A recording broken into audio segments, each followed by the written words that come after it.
Welcome my dear student.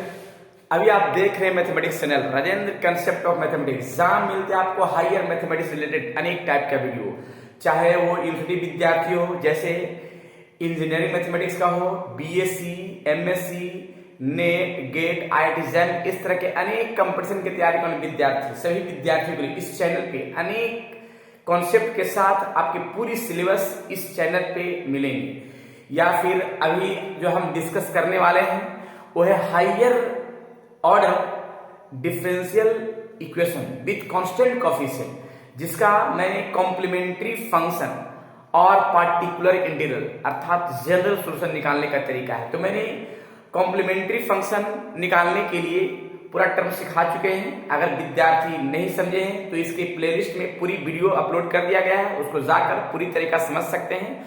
और आज हम पार्टिकुलर इंटीग्रल का केस सेकंड डिस्कस करेंगे और केस फर्स्ट इसके पहले लेक्चर में पूरी एग्जांपल के साथ मैंने क्लियर किया है। और जो विद्यार्थी पहली बार है तो वो जरूर जो है प्लेलिस्ट जाकर चेक करेंगे, ताकि टोटल कॉम्प्लीमेंट्री और पार्टिकुलर इंटीग्रल का पूरा थ्योरी मिल सके और पूरी एग्जांपल के साथ। तो आज हम डिस्कस करेंगे केस नंबर सेकंड, जो क्या है इसका थ्योरी और क्या है इसका एग्जांपल कैसे बनाएंगे इसके बारे में। चलिए तो देखते हैं। चलिए केस सेकंड के लिए क्या है इसका फॉर्म देखिए।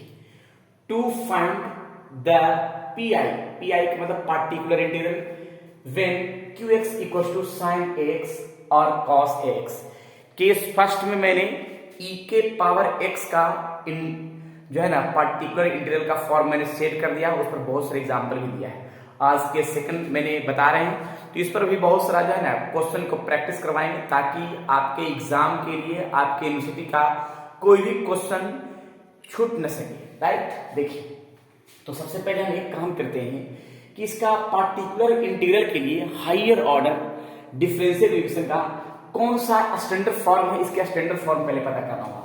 तो स्टैंडर्ड फॉर्म है f D into y equal to Q x. यह है standard form f D into y equal to Q x, जिसमें इस फॉर्म को हम एक टर्म क्या सेट कर सकते हैं। देखिएगा कि अगर f D into y equal to Q x, यह स्टैंडर्ड फॉर्म है। और इस क्यू एक्स के स्थान पे मैंने 6 फॉर्म बताया था। एक बताया था ई के पावर एक्स, एक बताया था साइन एक्स, कॉस एक्स, फिर एक्स के पावर एन एक्स, इस तरह के अनेक पार्ट का फॉर्म बताया था। इसका मैंने वीडियो प्लेलिस्ट में डाल दिया है, उसको अच्छा से चेक कर लेंगे। देखिए तो क्यू एक्स का फॉर्म मेरा क्या क्या है। तो क्यू एक्स का फॉर्म है साइन ए एक्स और है कॉस ए एक्स। अब इस साइन एक्स और कॉस ए एक्स का फॉर्म ये मल्टीप्लाई से इस फॉर्म को हम डिवाइड नहीं करते, दोनों पार्ट में जाएगा। तो y equals to 1 by f D into sine a x, या फिर 1 by f D cos a x. अब इसका फॉर्म क्या है जरा देखिएगा, इसका फॉर्म। लेकिन इसमें थोड़ा सा हम फॉर्म बताना चाह रहे हैं कि इस फॉर्म का जहां एफ डी है, इस एफ डी का एक फंक्शन जो है फाइव डी स्क्वायर के रूप में हम कन्वर्ट करते हैं। थोड़ा सा हम यहां पे लिखते हैं इसी के पार्ट में क्या, इफ एफ डी जो है फाइव डी स्क्वायर के फॉर्म में हम सेट करते हैं। देखिएगा एक इसका फंक्शन का फॉर्म, जो भी फंक्शन एफ डी रहे उस एफ डी फंक्शन को मतलब शॉर्ट रूप में छोटा करना है तो उसका फाइव डी स्क्वायर के फॉर्म में सेट करना होगा, यानी कन्वर्ट करना होगा। तो एफ डी को मैंने क्या लिखे कि 5 डी स्क्वायर, और यहां पे क्या है साइन ए एक्स, या फिर यहां भी जो फंक्शन एफ डी है इसको हम लिख सकते हैं 5 डी स्क्वायर के। यानी एक चीज हम बताना इसमें ये चाह रहे हैं, अगर साइन और कॉस का पार्टिकुलर इंटीग्रल रहे तो उसमें जो भी फॉर्म है फंक्शन का उसको डी स्क्वायर के फंक्शन के रूप में लाना होगा। अगर डी स्क्वायर के फंक्शन के रूप में लाएंगे तो उसका पार्ट मेरा सॉल्यूशन आसान बनेगा। ठीक है, तो यहाँ पे साइन और कॉस का फंक्शन है जो डी स्क्वायर के फंक्शन के रूप में लाएंगे। वो कैसे लाएंगे एग्जांपल से ही बताएंगे, लेकिन थ्योरी में हम डायरेक्ट बताया ठीक है। कैसे? तो 5d² है जो fd के बराबर है, ठीक है। अब इसमें इसका क्या है वर्किंग रूल, देखिएगा वर्किंग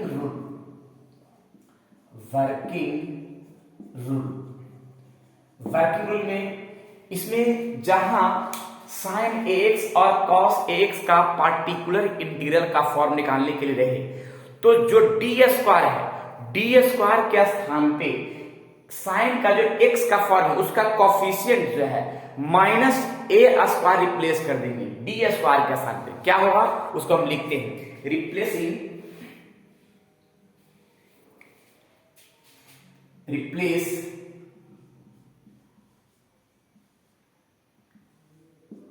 d² y -a², यानी जहां d² है d² के स्थान पर -a² होगा, और इस पार्ट को पार्टिकुलर इंटीग्रल निकालने के लिए यानी y बराबर है फॉर्म, तो 1y जहां d² है साइन का जो कोफिशिएंट रहेगा उसी कोफिशिएंट का -a² यानी d के स्क्वायर के स्थान पर पुट करना है।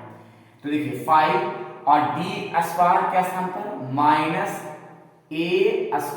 यानी स्क्वायर जो है सिर्फ a पर होगा और आगे पूरा का माइनस लग जाएगा, ये ध्यान रखिएगा, ना कि इसको ऐसे लिख दीजिएगा। अगर ऐसे लिख दिया तो गलत हो जाएगा, ठीक है, ये ध्यान रखिएगा। मैंने बताया क्या कि d² के स्थान पर -a² यानी a जो है a पर ही स्क्वायर है, माइनस बाहर में, और यहां पर लिखा है sin ax, राइट। फिर सही यहां भी इस फंक्शन में भी 5 है, और जहां d² है उसी के स्थान पे जो cos में एंगल है x उसका कोफिशिएंट का स्क्वायर के आगे माइनस कर देना है, यानी -a² cos ax का पार्ट होगा। तो इस तरह से हम पार्टिकुलर इंटीग्रल का टर्म को हम सोल्व करेंगे, लेकिन इसका सॉल्यूशन का बेहतरीन तरीका एक क्वेश्चन के माध्यम से होगा, ज्यादा बढ़िया होगा। तो चलते हैं, क्वेश्चन ज्यादा बढ़िया होगा, इसको नोट कर लीजिए इस पर example. Next,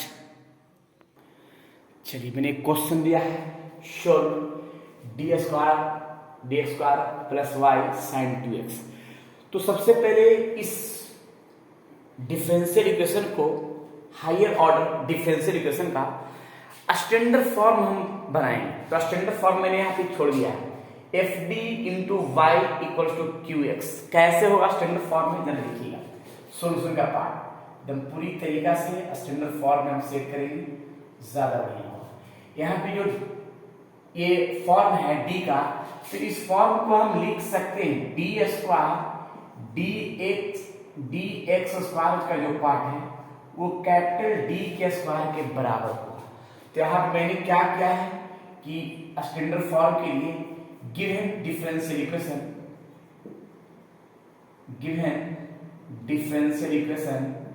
is d² y plus y equals to sin 2x। अब इसमें हम y कॉमन करते हैं, तो d² प्लस 1 इंटू वाई, और यहाँ पे sin 2x। अब यहाँ पे जो फॉर्म है यही स्टैंडर्ड फॉर्म है जो सामने दिख रहा है, साइड में हम सामने लिख दिए हैं।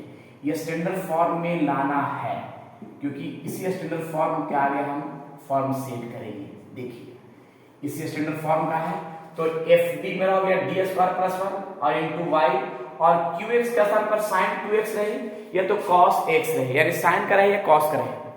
यानी अभी हम केस सेकंड का फॉर्म सेट कर रहे हैं। केस फर्स्ट में मैंने पूरी बहुत सारा क्वेश्चन डिस्कस किया है e के पावर ax का फॉर्म का, वो क्वेश्चन उसका भी थ्योरी जाके देख सकते हैं, प्लेलिस्ट में पूरा वीडियो हम डाल चुके हैं। अब जरा देखिएगा, तो इसमें हम पहले एक काम करेंगे कि मेरा fd जो है, fd है d² प्लस 1, और इस fd को यानी d को हम m के रूप में भी कन्वर्ट कर सकते हैं, यानी m लिखेंगे d के स्थान पर, तो m² प्लस 1, जिसको सबसे पहले इस एक का फॉर्म में एक्सिलरी इक्वेशन निकालना होगा। एक्सिलरी इक्वेशन का भी फॉर्म मैंने बताया है, ये फॉर्म जो है हम इसका भी प्लेलिस्ट में टोटल वीडियो हम डाल चुके हैं, उसको भी देख लीजिएगा जाकर के, और नहीं तो फिर हम इसका डिस्कस कर रहे हैं कैसे एक्सिलरी इक्वेशन निकलेगा। देखिएगा द एक्सिलरी इक्वेशन द एक मिनट,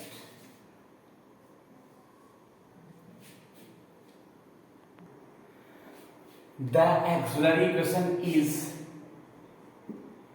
fm इक्वल टू 0, यानी जो फंक्शन का फॉर्म आया है, यानी ये का इस पार्ट से हम एक्सिलरी इक्वेशन निकालेंगे इसके बराबर 0 करके। अगर हम d को हम m में कन्वर्ट करते हैं या फिर d को d में भी रख करके हम सोल्व कर सकते हैं, ठीक है। तो यहाँ पे d को m में कन्वर्ट कर दिया और fm बराबर 0, यानी fm मेरा है कितना, m square plus 1 equal to 0। अब इससे अगर हम m का वैल्यू निकालें तो इससे m का वैल्यू जो निकलेगा वो आएगा i के फॉर्म में, यानी लिख सकते हैं इस फॉर्म को, देखिए क्या यहाँ पे होता है -1 जो है i स्क्वायर का वैल्यू, यानी m बराबर लिख सकते हैं प्लस माइनस i, यानी ये हो गया m का वैल्यू का फॉर्म, यानी एक्सिलरी इक्वेशन निकालने का पार्ट जो सामने दिख रहा है। इस फॉर्म को हम ऐसे भी लिख सकते हैं 0 प्लस माइनस i, इस तरह से। अब एक चीज तो कंफर्म ध्यान होगा पहले भी कि एक्सिलरी इक्वेशन निकालने के बाद हम कॉम्प्लीमेंट्री फंक्शन निकालते हैं। तो कॉम्प्लीमेंट्री फंक्शन में मैंने यही बताया था कि जब पार्ट रियल हो और इक्वल हो, जब रियल हो और अनइक्वल हो, इमेजिनरी हो, इक्वल हो, इमेजिनरी हो, अनइक्वल हो, इसका 4 फॉर्म मैंने बताया था, चारों पर एग्जाम्पल भी मैंने दिया था। तो एक्सिलरी इक्वेशन निकालने के बाद कॉम्प्लीमेंट्री फंक्शन की जरूरत हुआ, तो कॉम्प्लीमेंट्री फंक्शन हम ये साइड में निकालते हैं, जब देखिए। तो कॉम्प्लीमेंट्री फंक्शन निकालने का एक फॉर्म है कॉम्प्लीमेंट्री फंक्शन CF। यहाँ पे इमेजिनरी है और अनइक्वल है, तो इमेजिनरी और अनइक्वल के लिए फॉर्मूला, हालांकि इस फॉर्म को एक चीज ध्यान रखना है कि अगर m का part alpha plus minus i beta i, तो कॉम्प्लीमेंट्री फंक्शन e के power alpha x plus c1 cos beta x plus c2 sin beta x। तो इस तरह से हम कॉम्प्लीमेंट्री फंक्शन जब क्या कि इमेजिनरी हो और अनइक्वल हो उसके लिए फॉर्मूला से क्या है, तो जरा देखिएगा यहाँ पे क्या है कि अल्फा प्लस i बीटा, तो यहाँ पे अल्फा का फॉर्मूला क्या है, अल्फा मेरा 0 है, तो यहाँ पे e के पावर 0 का टर्म है और c1 cos बीटा, और बीटा मेरा जो है i का कोफिशिएंट यानी 1 का फॉर्म, यानी सिर्फ x रह जाएगा प्लस c2 यहाँ पे बीटा 1 ही रहेगा, इस तरह से। यानी हम लिख सकते हैं कॉम्प्लीमेंट्री फंक्शन का जो फॉर्म है CF से इंडिकेट e के पावर 0 का वैल्यू 1, तो सिर्फ पार्ट ये बचेगा, यानी c1 cos x plus c2 sin x। ये मैंने कॉम्प्लीमेंट्री फंक्शन सेट किया है। अगर कॉम्प्लीमेंट्री फंक्शन नहीं पढ़े तो इसका प्लेलिस्ट में टोटल वीडियो अपलोड कर दिया है बहुत सारे एग्जांपल के साथ, उस पर जा करके देख लीजिएगा। और मैंने चारों केस क्लियर किया है कॉम्प्लीमेंट्री फंक्शन का, जब रियल हो और अनइक्वल हो तब, जब रियल हो और इक्वल हो तब, इमेजिनरी हो और अनइक्वल हो तब, जब इमेजिनरी हो और इक्वल हो तब। यानी सभी चारों केस के लिए मैंने स्पेशल क्वेश्चन भी बनाया है और स्पेशल वीडियो भी बनाया है ताकि विद्यार्थी का दिक्कत ना हो सके, ठीक है। चलिए, तो यहाँ पे कॉम्प्लीमेंट्री फंक्शन निकालने के लिए बेहतरीन तरीका सामने है। अब इसके बाद हम पार्टिकुलर इंटीग्रल की ओर चलते हैं कि पार्टिकुलर इंटीग्रल का फॉर्म क्या बनेगा। तो देखिएगा, अब यहाँ पे पार्टिकुलर इंटीग्रल में फॉर्म का टर्म सेट करते हैं, देखना है पूरी तरीका से। From the given differential equation is, देखिए यहाँ पे given differential equation D square plus 1 into y equals to sine 2x, और ये फॉर्म को मल्टीप्लाई से डिवाइड के फॉर्म में सेट करते हैं, तो 1 by D square plus 1 into sine 2x। इस फॉर्म को पार्टिकुलर इंटीग्रल के फॉर्म में मैंने सेट किया, यानी D square plus 1 sine 2x, right. यानी y बराबर हम particular integral 1 by D square plus 1 sine 2x। अब यहाँ पे रूल क्या है कि जो x का कॉफिशिएंट है, x का कॉफिशिएंट है यहाँ पे 2 है, यानी साइन में जो भी x का कोफिशिएंट है उसका डी स्क्वायर के स्थान पर पुट करना है माइनस ए स्क्वायर का। देखिए कैसे, यानी लिख सकते हैं डी स्क्वायर के स्थान पर हमको पुट करना है क्या, x का कोफिशिएंट का स्क्वायर और आगे माइनस कर देना है, राइट। तो ये है डी स्क्वायर, थोड़ा सा कट रहा है तो उसको हम और ऐसे देते हैं पुट डी स्क्वायर के स्थान पर हम पुट करेंगे माइनस 2 स्क्वायर, यानी x का कोफिशिएंट है 2 तो 2 का स्क्वायर और आगे लगा देना माइनस। देखिए क्या करना है, अब ये भी देखना है कि अगर माइनस जो है यहाँ पे x का कोफिशिएंट का स्क्वायर अगर पुट किया, अगर 0 नहीं आएगा, डिनोमिनेटर का पार्ट 0 नहीं आना चाहिए, अगर 0 आएगा तो उसके लिए टर्म चेंज कर जाएगा। उसके लिए फिर क्या होगा कि नोमिनेटर पार्ट में x से मल्टीप्लाई करेंगे और डिनोमिनेटर में उसका डिफरेंशिएट कर देंगे, राइट। तो ये है क्या, जब डिनोमिनेटर 0 नहीं आएगा तब, अगर 0 आ गया तो ही डिफरेंशिएट और मल्टीप्लाई का फॉर्म सेट करेंगे। लेकिन यहाँ देख लेते हैं, यहाँ पे मन में चेक कर सकते हैं कि डी स्क्वायर के स्थान पर हम -2 पुट करते हैं, डी स्क्वायर के स्थान पर -2 का स्क्वायर और +1। अब देखना है कि 0 आ रहा है कि नहीं आ रहा है। अगर 0 नहीं आ रहा है तब मेरा सही होगा, अगर 0 होगा तो फिर हम क्या करेंगे कि ऊपर में x से मल्टीप्लाई कर देंगे और डिनोमिनेटर में उसका डिफरेंशिएट कर देंगे, राइट। तो चलते इसका मेन फॉर्म में, यानी sin 2x, 0 तो नहीं आया तो मेरा टर्म सही है, यानी -4 का स्क्वायर +1 यानी -3, यानी ये हो गया मेरा पार्टिकुलर इंटीग्रल का पार्ट, यानी पार्टिकुलर इंटीग्रल जो सामने दिख रहा है। अब इस पार्टिकुलर इंटीग्रल के बाद फिर हमको जनरल सॉल्यूशन निकालना होगा। तो जनरल सॉल्यूशन क्या है कि complementary function plus particular integral equal to general solution, right. तो हम हायर ऑर्डर डिफरेंशियल इक्वेशन में जनरल सॉल्यूशन निकालने के लिए कॉम्प्लीमेंट्री और पार्टिकुलर इंटीग्रल निकालना होगा और दोनों को ऐड करके जनरल सॉल्यूशन निकालना होगा। तो चलते हैं इस पार्ट के लिए, यहाँ पे मिटा देंगे, नोट कर लीजिए। Hence, the general solution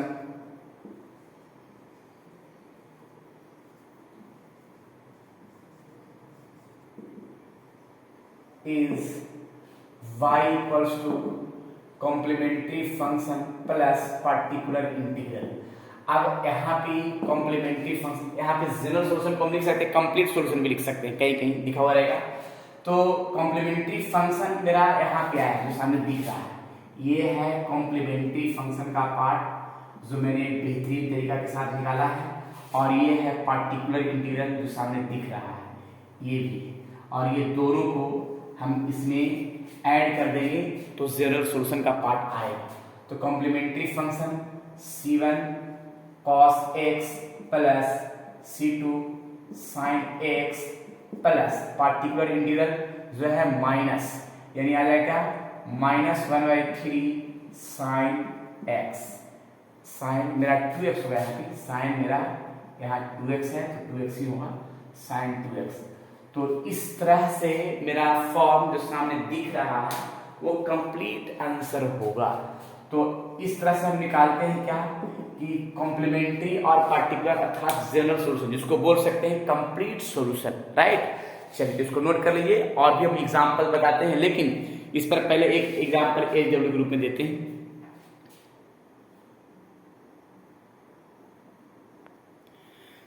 चलिए क्वेश्चन जो है एसडब्ल्यू ग्रुप बनाना है और इसके सामने आंसर भी दिया है, बनेगा नहीं बनेगा कमेंट बॉक्स में बोलिएगा ताकि इस पर हम नेक्स्ट सोल्यूशन हम कर सकें। चलिए तो आज ये इतना ही, बाकी नेक्स्ट वीडियो में फिर इसी का क्वेश्चन के साथ मिलेंगे, नए क्वेश्चन के साथ, पूरी प्रैक्टिस के साथ। जब तक के लिए आप लोग खुश रहिए, स्वस्थ रहिए और मस्त रहिए, पढ़ते रहिए higher order differential equation with constant coefficient का जनरल सॉल्यूशन अर्थात complementary function plus particular integral, जिसको बोल सकते हैं कंप्लीट सॉल्यूशन, राइट। चलिए ठीक है, फिर नेक्स्ट क्लास में मिलेंगे नए थ्योरी नए क्वेश्चन के साथ। और अगर ये वीडियो अच्छा लगा तो विद्यार्थियों में जरूर शेयर कीजिएगा ताकि उनका भी सिलेबस पूर्ण रूप से हो सके हायर मैथमेटिक्स के लिए, राइट।